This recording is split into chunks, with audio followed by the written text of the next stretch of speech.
Good afternoon and welcome to everyone. We'll give you another few seconds for people to enter the room.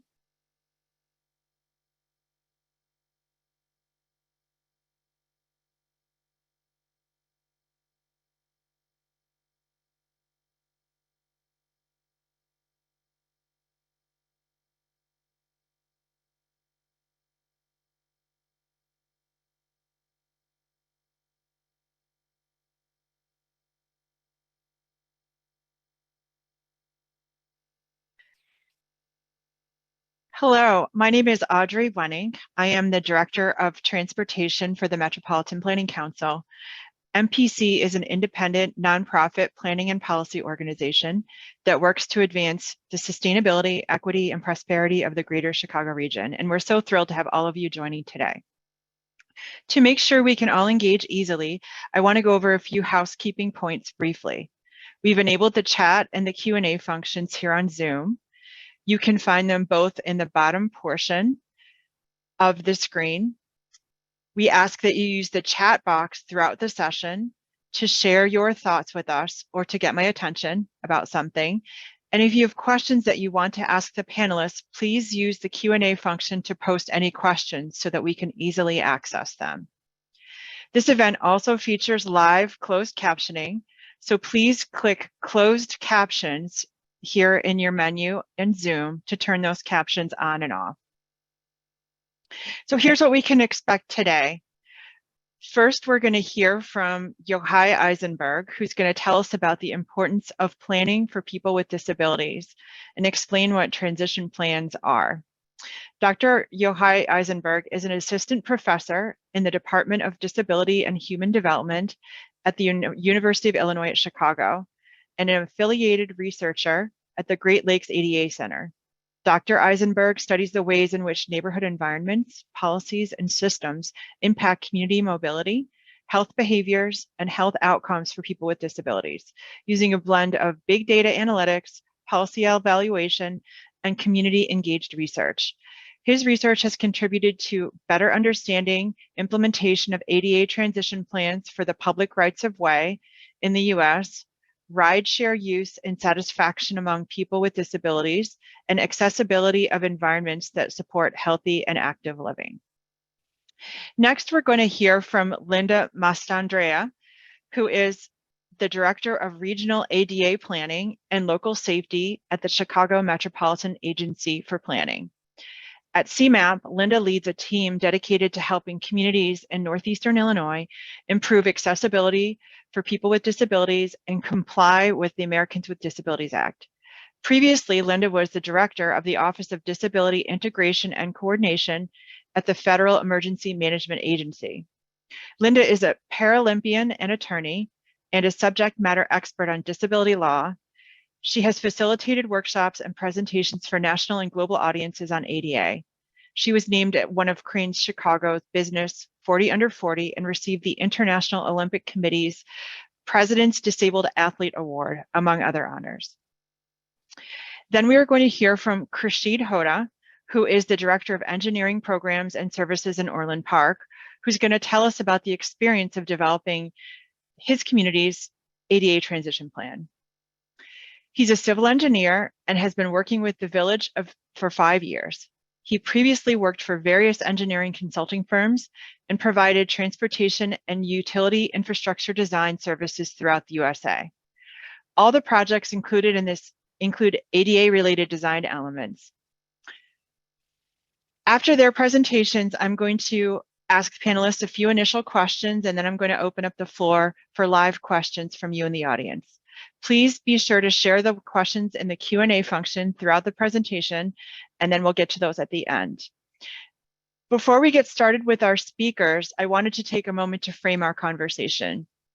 The concept for our event series, and this is the last of 5 in our event series, is implementation of the Metropolitan Mayor's Caucus Regional Climate Action Plan.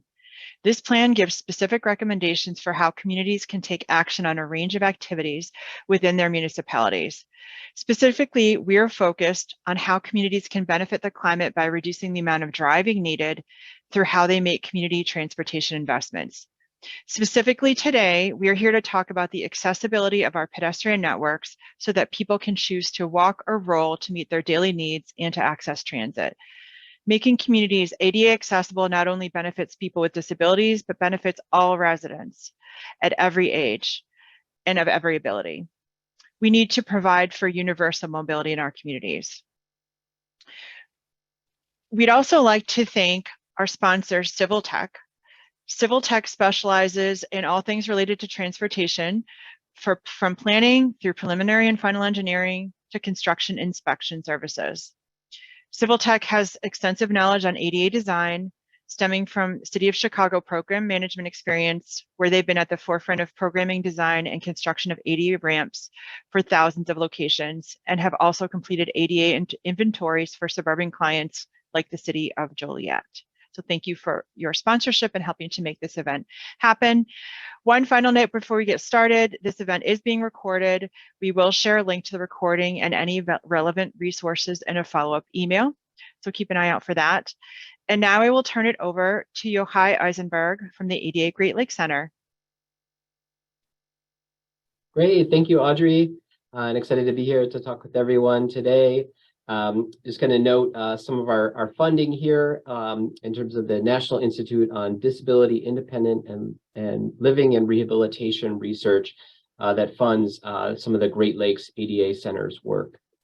And I thought I'd start off today, next slide, just by addressing something that I think we all kind of see but don't want to address. And so I think there's an elephant in the room. And I think many people see it, and like the people in this meeting are maybe not looking at it. But I think it's critical that we look at this elephant. And I didn't come up with these words. This is from Forbes magazine, but they say, see the elephant, name it, and tame it. And so that's what I thought I would start off by trying to do here. And so if we go to the next slide, essentially thinking of the elephant in the room being ADA lawsuits.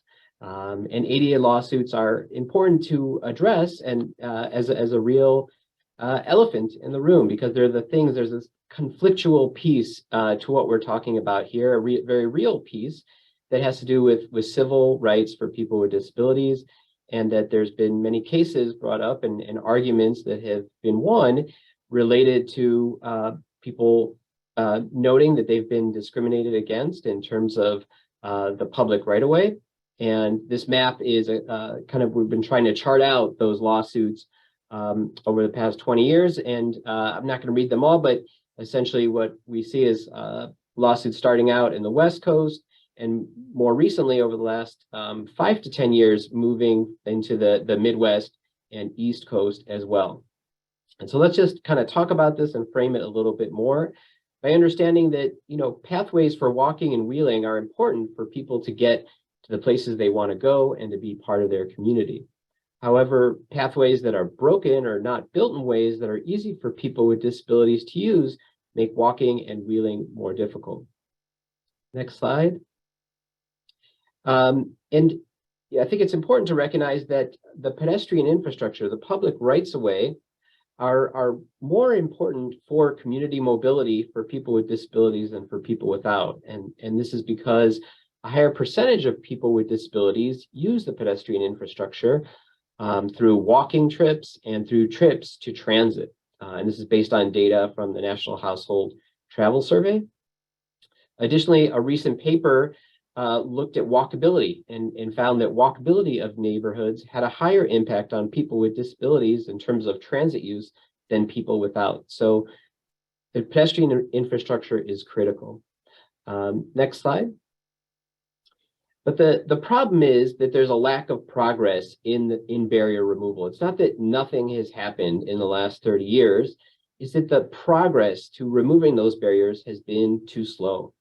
And so for communities, they could essentially keep ignoring the elephant in the room, which is doing nothing, which in this slide I'm showing is, leaving yourself open to a lawsuit or settlement agreement, or it's doing something, which it's the doing something part. What I hope want to illustrate to you is that that's both possible, realistic, feasible, and that there's going to be lots of resources out there to help you do that. And that doing something is developing a plan for barrier removal, and also to really make a good plan that you will implement, because implementing a plan, is what's necessary. It's addressing those barriers, keeping the eye on where those barriers are at and their removal. If you make a plan and don't remove those barriers, you're also potentially leaving yourself open to a lawsuit, because nothing has happened on the ground, right? You have a plan, but nothing changed in the actual infrastructure. The barriers are still there. That discrimination of someone's civil rights is still there. Let's go to the next slide. And so what do we mean by a barrier removal plan? A barrier removal plan is an ADA transition plan. Next slide. And an ADA transition plan is key here because it provides an understanding of the current conditions through an inventory of the public rights of way. And then it lays out a plan for improvement. And there's key pieces that are part of that, that are in the language of Title II of the ADA, that include how the barriers are going to be removed, the methods, when it's going to happen, through a schedule, who's responsible, and then what the priorities are in terms of barrier removal, identified through public participation. Next slide. So this, I'm going to go over quickly just a few of the studies we did. One was more of a national study where we looked at a sample of communities around the country. And this is the article that we wrote about it. Next slide.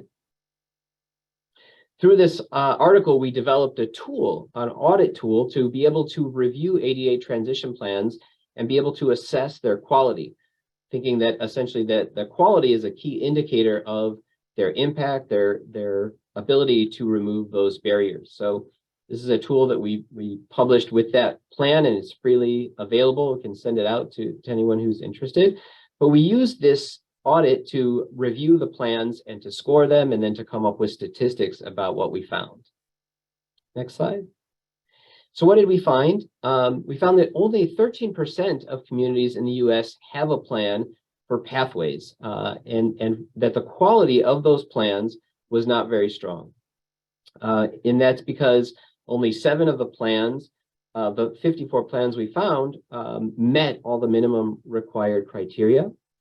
And the plans were low quality. And we know that if they're low quality, they're not likely to be effective in making pathways more accessible. Again, keeping our eye on those barriers. We also found that many of those communities shared through the plan the amount of barriers that were in communities through their own self-assessments. And what they typically found on average was 65% of curb ramps were not accessible and 48% of sidewalks were not accessible. So it's clear these barriers are here. That's what you're potentially likely to find in your community if you go and do the inventory. And they need to be addressed. We repeated this study in the Chicago area thanks to collaboration with Metropolitan Planning Council and Audrey. And we did this similar study with a group of students in the Chicago area and found that only 22 of the roughly 280 or so communities that were eligible, were required to have a plan because they had 50 or more employees.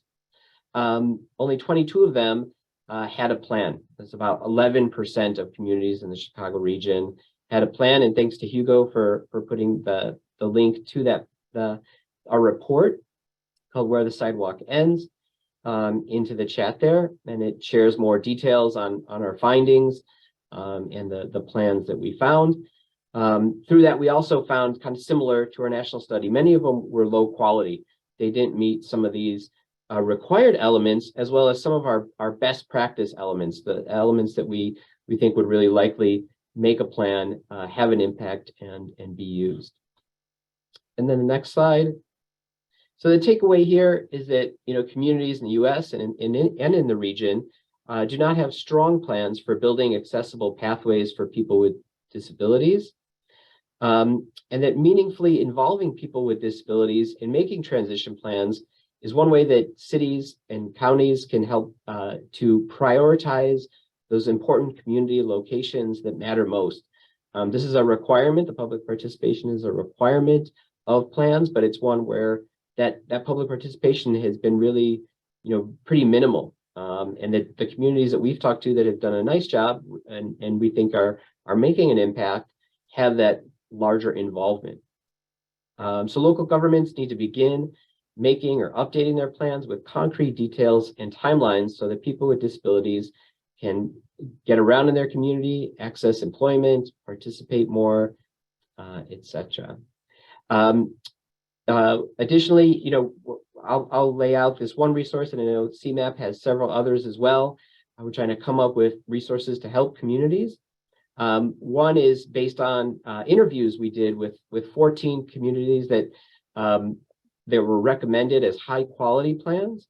And so we developing a book of case studies that really try to dig into how did they do it? What kind of peel back behind the scenes, look internally to those city departments and understand how it worked, who was involved, where did the funding come from, what were their methods, etc. So we're going to be posting this to the Great Lakes website.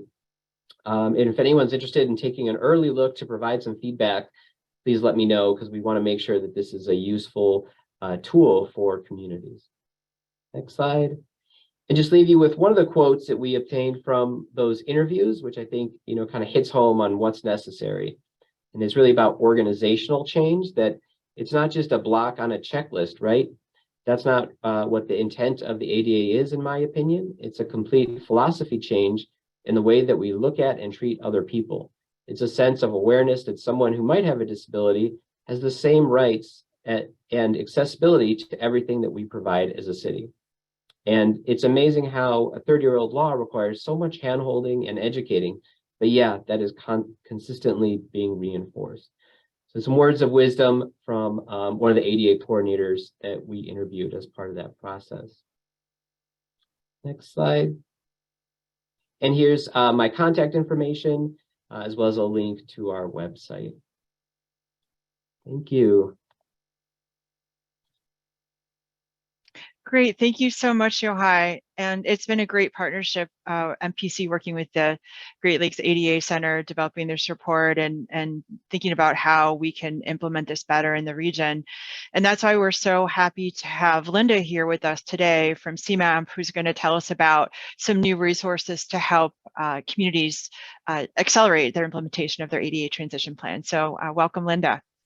Thanks, Audrey, and good afternoon, everyone. It's my great pleasure to be here with you all today. I'm Linda Mastandria, the Director of Regional ADA Planning and Local Safety for the Chicago Metropolitan Agency for Planning, which is a mouthful, or CMAP. And today I'm going to share a few thoughts with you on the work that CMAP is doing to start to make it better for people with disabilities and improving accessibility across the region. Next slide, please. So Yohai talked about the ADA and its requirements and shared with us some studies on the state of the state, as it were, with regard to transition plans. But I want to start by focusing on why CMAP is doing some of the work that we're doing, sort of the facts, and then what we want to achieve, which is the plan. So the facts. By US Census and American Community Survey estimates, there's somewhere around 61 million Americans living with a disability today. And contrary to the belief that people with disabilities all exist on government benefits, live in subsidized housing, and as a result have no disposable income, studies of the worldwide purchasing power of people with disabilities tell us that there's a collective $8 trillion worth of purchasing power in the disability segment across the globe. And in the United States alone, people with disabilities have more than $490 billion in disposable income. And so I'd like to imagine that communities that are building and rebuilding and looking to grow their economies and expand their tax bases might want to tap into that power, right? And so our notion is that by including people with disabilities, integrating people with disabilities into our communities, not only are we complying with the law and doing the right thing, but we're becoming more equitable. We're providing people with disabilities opportunities to live, to work, to play in our communities. And as a result, to become part of that economic engine that drives long-term improvement and economic growth in those communities. Including people with disabilities into the fabric of our communities makes us stronger, more resilient, better off economically. We learned that in providing programs and services for people with disabilities, we all benefit. I think you heard Audrey say that at the beginning. For example, curb cuts are used not just by people using wheelchairs and other mobility devices, but by parents pushing strollers, by people wheeling luggage, by people riding bikes and scooters. Captions on television aren't just used by deaf and hard of hearing people, but they're routinely shown in sports bars, noisy environments, and at meetings, right?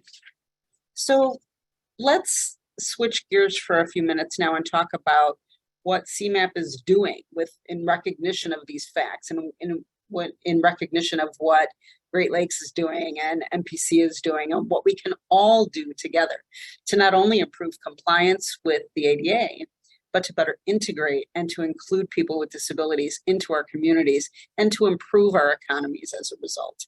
So here's the plan. CMAP is creating a multifaceted program to meet you where you are. We recognize that this is a journey, that it's unique for everyone. Every person isn't the same. Every jurisdiction, every organization isn't the same.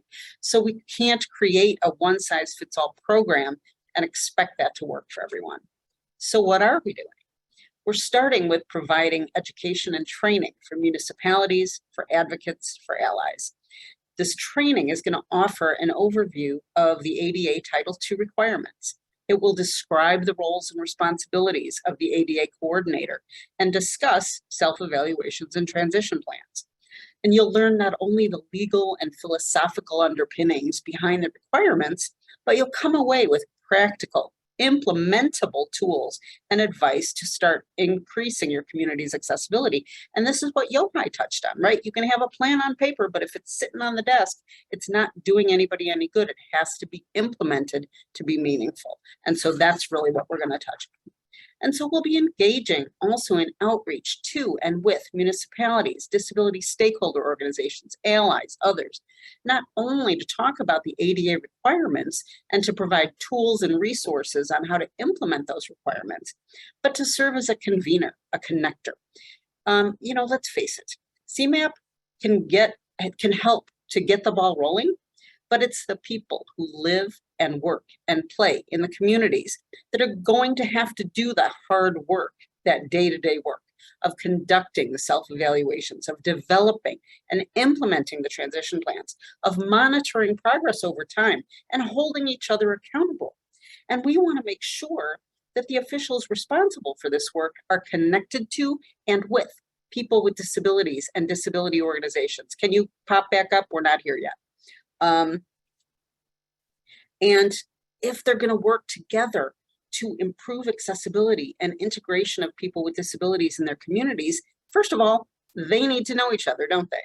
And they need to have a shared understanding of and a commitment to those goals. And we're going to develop a toolbox of resources, templates for self-evaluations and transition plans, checklists, model grievance procedures, and ADA coordinator job descriptions, and lots of other materials. We've launched an ADA webpage dedicated to providing information and materials, and it's brand new and it's going to grow over time. So we encourage you to keep coming back and checking it out. And we'll be providing also real-time, on-demand technical assistance to guide everybody along in this process. And additionally, along with the webpage, we've started an e-newsletter, and we'll share the latest information on our programs and services with you. So we really hope that you'll check out that webpage and the e-newsletter. And what we really want is for you to consider CMAP as your trusted partner as you embark on this important and vital journey, whether you are a municipal official, whether you are a disability stakeholder organization, an ally, or a person with a disability yourself. Next slide. So let's finally, to wrap it up very quickly, let's talk about how we can and we will make it better together. So as the Metropolitan Planning Organization, or MPO for the region, CMAP has some distinct responsibilities. We need to make sure that our municipalities that receive transportation funds are in compliance with their obligations under the ADA. And so we're taking that very seriously, and that's why we're engaging in the work that we're doing. But it's bigger than that, because while we're taking the lead on developing training, outreach, technical assistance, tools, and resources to make it easier for all of us, we do recognize that none of us can do this alone. We recognize that it's a monumental effort, really, and that it takes more than just one organization, one entity, or one person to make it happen. It takes all of us, the public entities and officials, disability stakeholders and allies, and the broader community, all of us working together. And that's why we've developed this comprehensive, multifaceted program to address not only these technical aspects of the work, but that need for connection and communication to make sure that it's done well, that it's done right, and that it sticks. And I'm confident that the people in this region, the officials, the people with disabilities, Great Lakes, the MPC, that all of us are committed to this, or we wouldn't be here today. And I'm confident that we can become an accessible and inclusive region that we can be proud of, where people with and without disabilities can live, work, and play side by side. Next slide. Here's my contact information if you have questions or need additional information. In particular, note the accessibility at cmap.illinois.gov, where you can sign up to receive our e-newsletter or to have a consult with CMAP on any of this work that you would like to talk about. And so thank you very much for your time and attention today. Thanks again to Audrey and MPC for hosting this very important event, and I'm looking forward to the conversation. Thanks so much, Linda. And we'd just like to give kudos to CMAP, which has really stood up an entire department in the past year to focus on this issue, which is going to really hopefully change everything in this region. And hopefully we'll see within 5 to 10 years, 100% of communities have ADA transition plans and are implementing them, and our pedestrian environment becoming very accessible and complete. So we're now happy to have Khurshid Hoda from Orland Park, who's going to tell us what it's like to actually develop an ADA transition plan. Their community has just finished one and is beginning to implement it. So welcome, Khurshid. Everybody else, I myself is very excited to be here. I'm glad that our village is able to start the process, and we're actually making improvement on our ADA plans. So next slide, please. These are the items that I will talk about. I will not going to go through with each item, but my intent is to cover these items in my next slides. Next slide, please. Many times people have asked, why are we doing this, or why are we spending effort and time and all? But the answer is not just from me, but from the village leadership as well as village administration. It's the right thing to do, and that's why we are doing it. And then the next bullet point that you see, this is an extraction from our actual report, the ADA Transition Plan report. The reason for that is provide equal access to the public programs, services, facilities, and activities for citizens with disabilities. But there are a couple other reasons as well. Our demographic is also inclined where we need to do this to just serve our own residents. About 30% of our population is 55 years of age, and based on Federal Highway Administration data, by 2030, majority of the drivers will be over 60 years of age. And the other item that we have, which is economic reason for us, is our village gets 70 million visitors every year. We have a mall, very successful mall. We have over 12 million square feet of retail space. All of that attracts so many people to our village that it is, again, the right thing to do, that we prepare as much as we can and as quickly as we can to serve all of our population, regardless of what their needs are. Next slide, please. So this is how we did, is we started with the development of an ADA transition plan, and we hired a consultant to start that process. But then we were the village staff was very heavily involved in that process. And then from there, we adjusted or invested some funds in our computer system and our GIS system. And you will see that in the later slides that why that is important. Anybody who wants to do it, I would strongly urge that you look into some investment appropriate computer systems that also supports a GIS system. Then beyond that, we went into and invested and purchased some devices and equipment that helped us in gathering the data. One of the objectives we had is to minimize the decision-making process of the technicians who are in the field in various weather conditions that they don't have to think about, or they do not have to go through extra steps. And that's what we did. And I will share that detail about what investment we made in the devices and equipment. And definitely staff training, that was very important. The remaining item I will cover in the slides that are coming up. So I just wanted to touch the top 4 items because those are more important that I wanted to emphasize the success of this plan on, especially those four items. Next slide, please. So this is just a cover sheet of our ADA transition plan. We officially adopted this plan on January 1 of 2021. And since then, we have been actively gathering data and putting it in our computer system that is readily available. I mean, I can click a few buttons and I can see what is the status of our ADA data collection and where we are in compliant and where we are not. Then we also, as a requirement of the ADA transition plan, we had a couple other people that were assigned as ADA coordinator. And for the last several months, I have become the ADA coordinator for the village. One of the things that I want to share with you that through various efforts, the village officials are supportive of this program. The elected officials as well as the administrative officials, they both are supportive of this program, which makes it easier for us to proceed with this transition plan that we are, and it's going to be several years. We are thinking that it's going to take time, but we will continuously make improvements. Next slide, please. So this is what our computer system, we adjusted our servers that can take the data that we are constantly putting into our GIS system.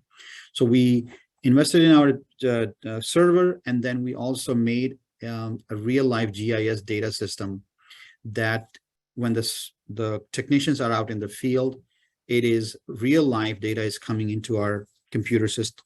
And that's what I was referring to. Another thing that we did in our GIS system is that all of the locations where we were in compliance, we put in a green dot, and where we were not in compliance, we will put in a red dot so that anyone who is looking at our information can immediately see either where we are lacking or how much we are lacking. I'll share that screenshot of that in a few slides. Next slide, please. So this is one of the investment that we did. We purchased some tablets as well as what is called GIS locator device. So the tablets were equipped with cellular connection so that they can connect with our computer system in the field.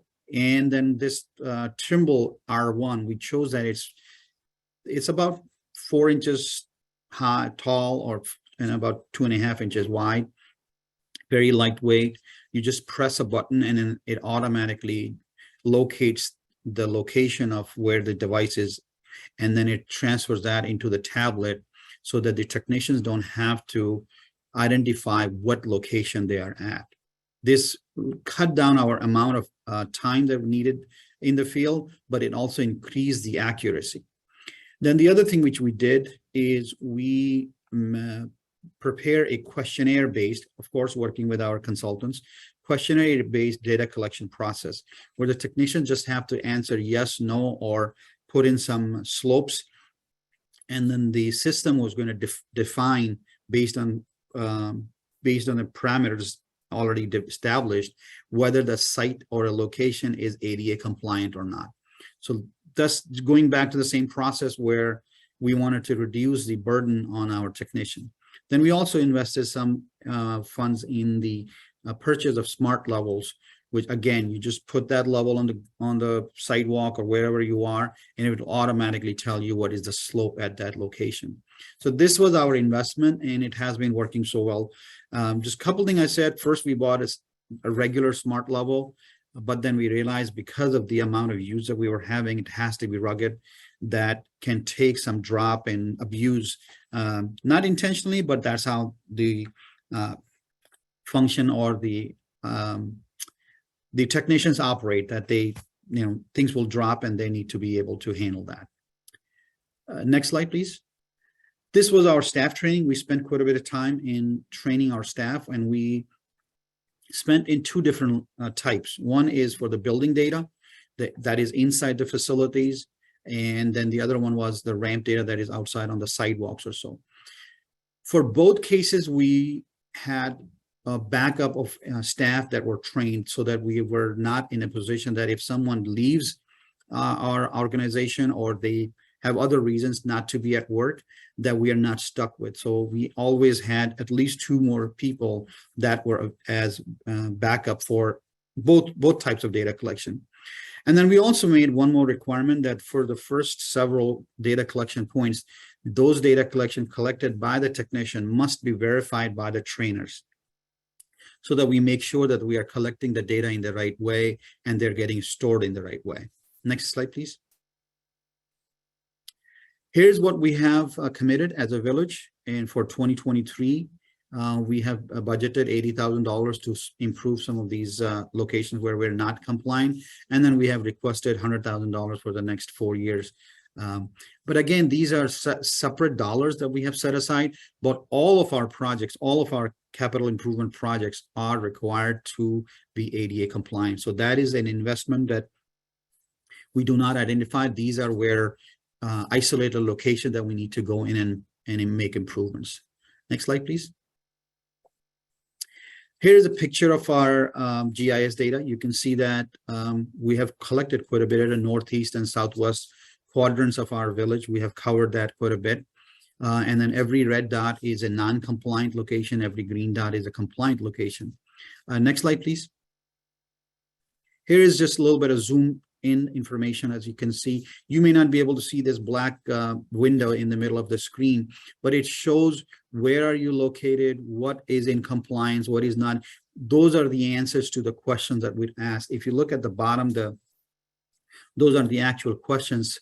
For example, in the first very far left is the ramp of the sidewalk is at least 2%. I'm not able to, sorry, 20 some feet wide. I can't read it myself, but those are the questions that the technicians had to answer, and based on those answers, the site was either compliant or non-compliant. The other thing you can see on the left side is so far we have collected about 4,000 locations, and of those, more than 4,000. Of those, about 1,700 are in compliance, 2,600 are not compliant.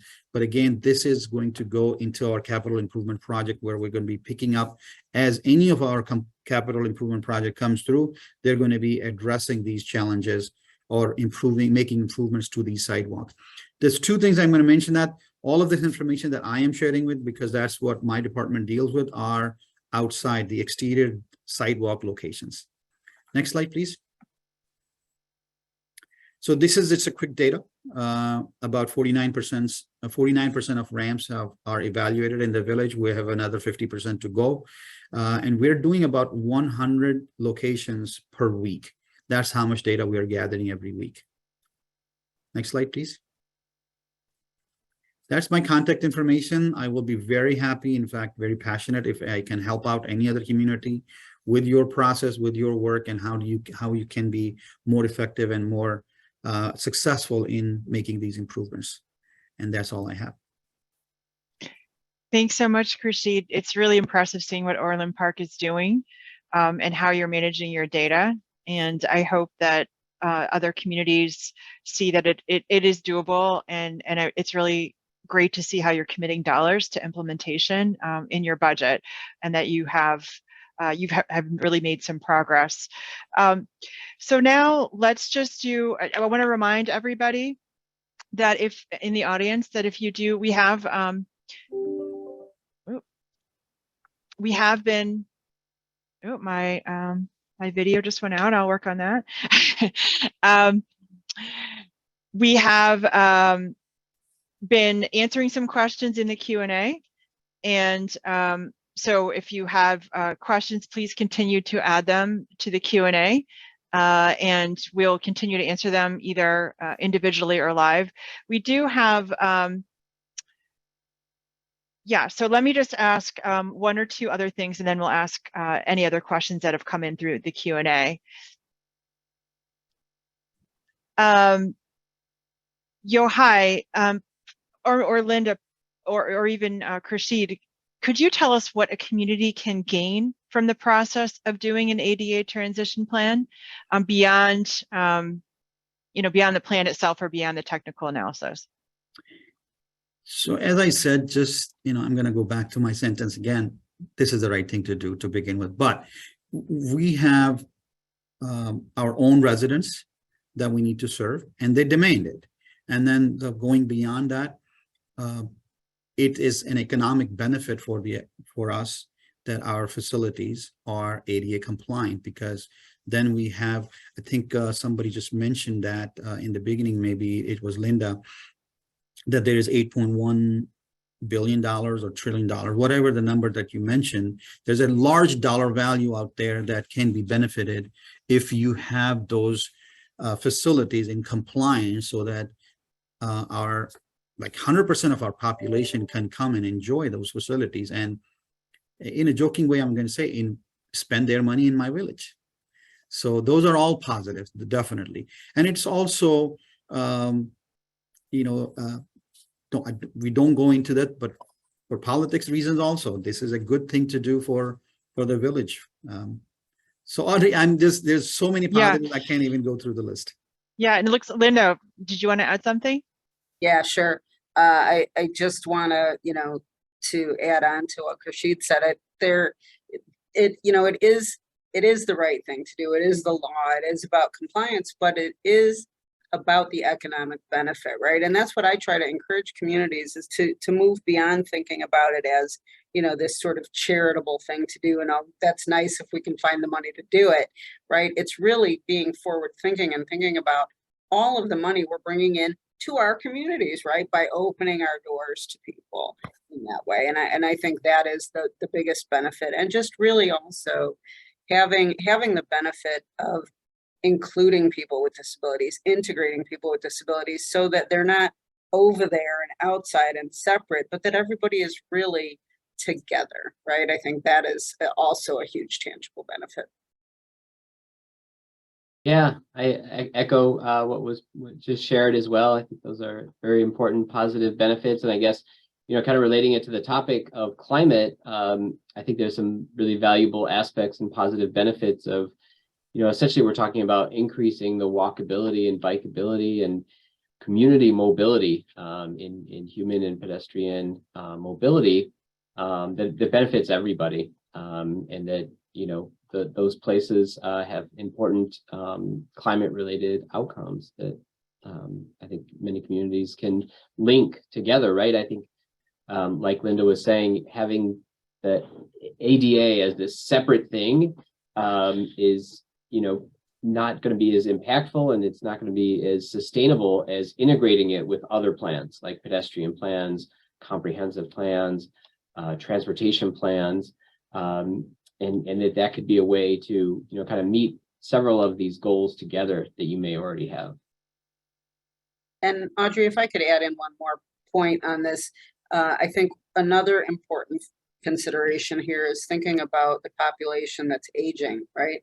And if our communities want to keep people who are aging in our communities, we have to make them accessible for them to live in, right? So thinking about housing and how we can impact housing so that people can stay there and not have to move into different housing situations, and how people as they age can continue to navigate their communities. So I think that's really an important thing to factor in as well.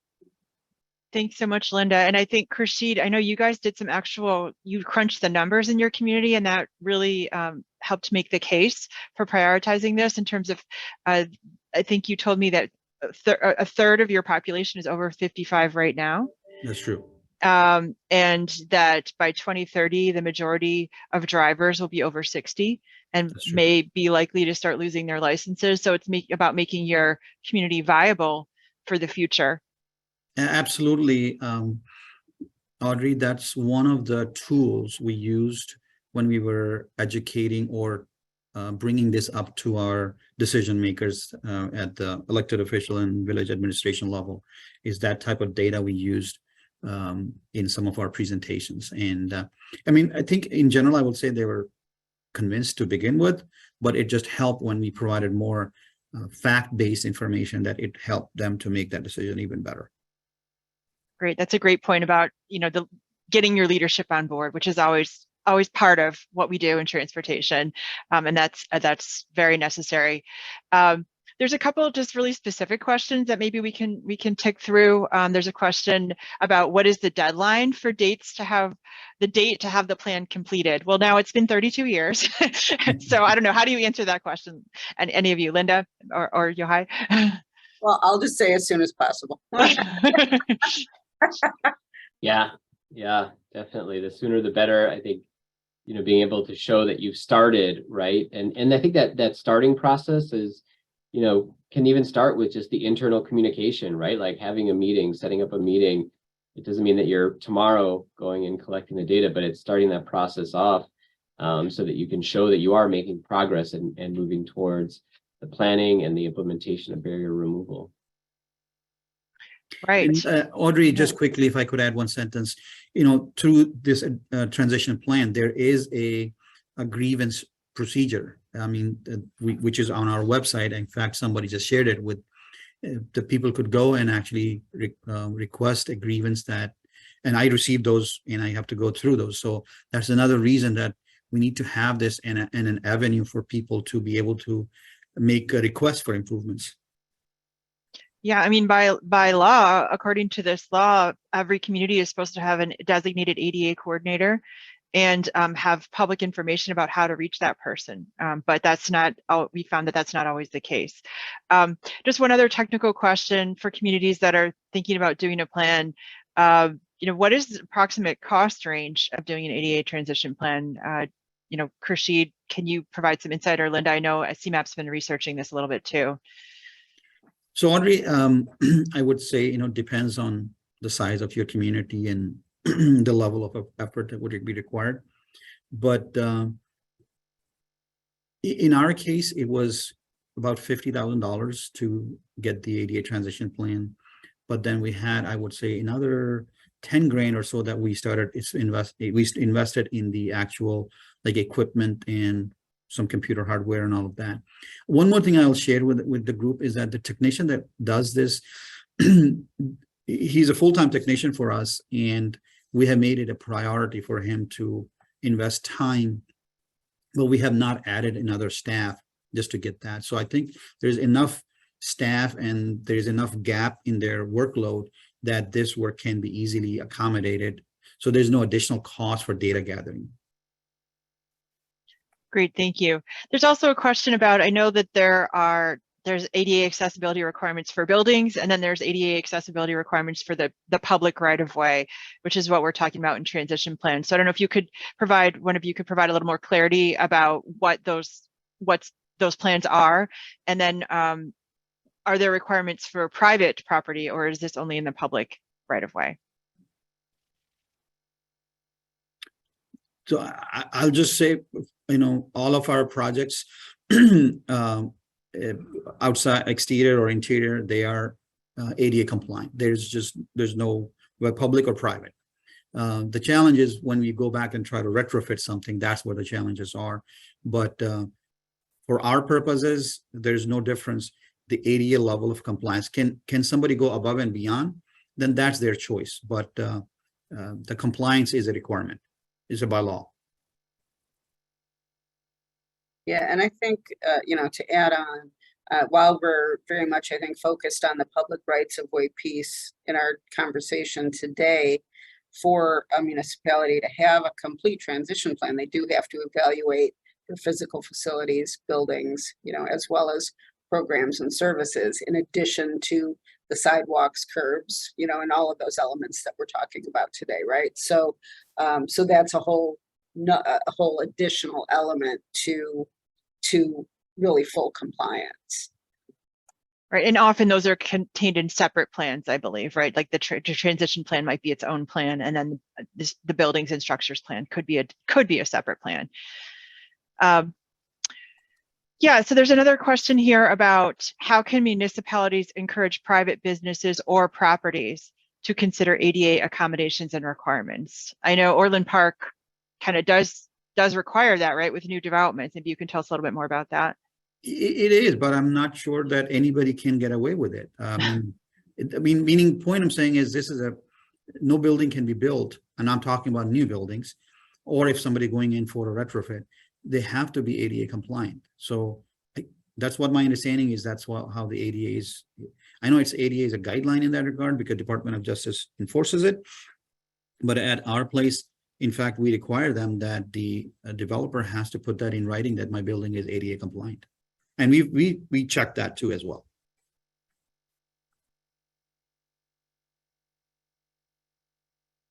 Yeah, and I think if municipalities really want to be, on top of that, I think also in addition to reviewing things at the plan level, and of course you're talking about money and budgetary considerations, but making sure that things are built to the plan, right? Because there's been situations in my career in the past where you have a lovely set of plans, and then the thing that comes out on the end looks nothing like the plan and it's not compliant, right? So I think there's got to be some checks and balances and paying attention to it along the way. But to Krashid's point, I think if the municipality is coming into it with that intention that it's going to be compliant and having eyes on it like that, then I think you're further ahead than some others. So Audrey, one more thing I will add: the building division within the municipality, they need to be very much aware of that because they are the one who's going to be issuing permits, and they need to make sure that they are ADA compliant. Thanks. And I would also say, from the encouragement side, I think there's ways of, kind of encouraging that modifications, encouraging accommodations. A lot of that might have to start with just education and kind of thinking about how do you make your business or private, facility disability friendly, right? And those are things that facilities can do, sometimes easy, sometimes hard. A municipality could consider, that educational piece as something that they could do with their business community, along with potentially thinking about integrating ADA improvements into other kinds of programs, like if you have a TIF district and you're having a facade program that you include as part of that, ADA improvements. And I think there's other kinds of tax benefits that you can get for local businesses by making some of those ADA improvements. Yeah, that's right, Yochai. And I think stressing the economic benefits, right? And getting out of the sense that it's just a cost without an attendant benefit, right? I think it is really valuable. Yeah. And then, one other piece in terms of, I guess, the private aspect, right, is in terms of sidewalks, right? In most municipalities, there's the shared ownership, I think, in terms of sidewalks, right? And that becomes really complicated in terms of making those improvements, but one where you could kind of set up some incentives in terms of working with developers to potentially extend the sidewalk that they're improving in front of maybe their own building. I think this is a place where needs to be creative solutions in terms of how we can include, in a way, private-public partnerships for those sidewalk improvements. Great. Well, I'm looking at the time and this hour has just flown by. So it's time for us to wrap up. And I want to thank all of our speakers today. This has been a great conversation, great information.